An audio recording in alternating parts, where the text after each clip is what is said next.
So, Stephanie, we have been on the last 5 days on a study trip to Bosnia and Herzegovina.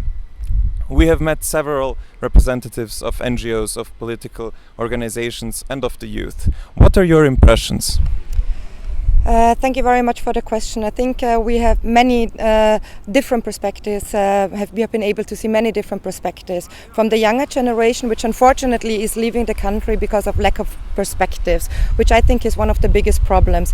We have been talking a lot to civil society activists, but also to politicians, and I think one of the biggest problems is that the young generation is leaving the country, and there are so many problems in this country right now which deal with education, corruption, the Green Deal, and especially also education.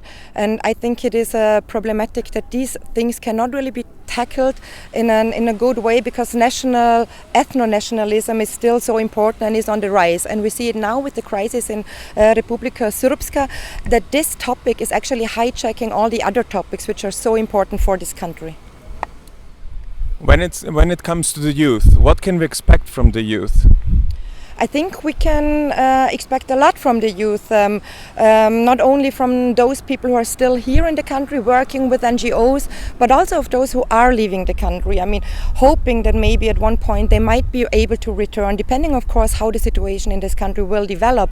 But I mean, diaspora is also an important topic. There are around 2 million people of Bosnia and Herzegovina living outside the country, and they would like to return to their home country. It's a beautiful country, it has a lot to offer, and that would be, I think, very important for them. But also, of course, to overcome those ethnical divides. We have been discussing with students who are going to school, which is called two schools under one roof, which is divided then between the ethnics. And that is not really a good concept, because Bosnia and Herzegovina always was a country where Croats, Bosnians and Serbs used to live together, and that was before the case. And it is very important to acknowledge this, that there is a possibility to live together peacefully, because they always have been here.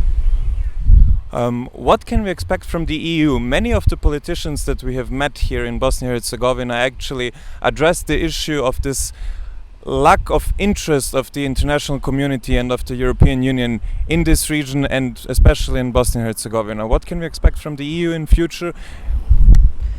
Yes, the European Union, of course, also has limited capacities, but of course it can be supportive in addressing issues, talking to officials.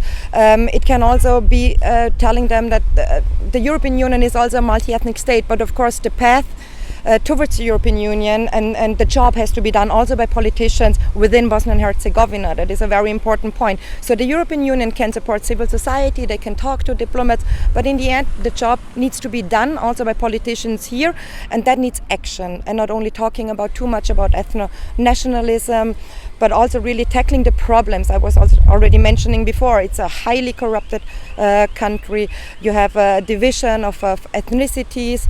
It's a very polluted area. We shall not forget about this. And I think this is also a possibility of cooperation when it comes to the Green Deal, to bring people together, because they all actually share the same idea that everyone wants to live in a healthy environment, no matter if it's a Croat or if it's a Serb or if it's a Bosniak. Last but not least, where do you see Bosnia and Herzegovina in 10 years?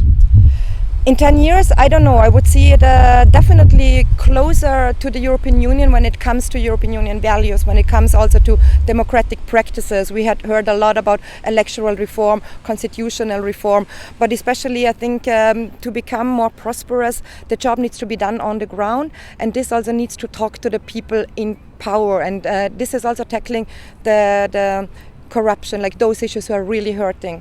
It's a difficult way, but I hope that at least in 10 years Bosnia and Herzegovina will be closer to the European Union when it comes to living standard, when it comes to education, especially having a new curriculum, and just to make especially the young generation fit for the future, but also make them living here and make them wanting to live in this beautiful country. Thank you very much.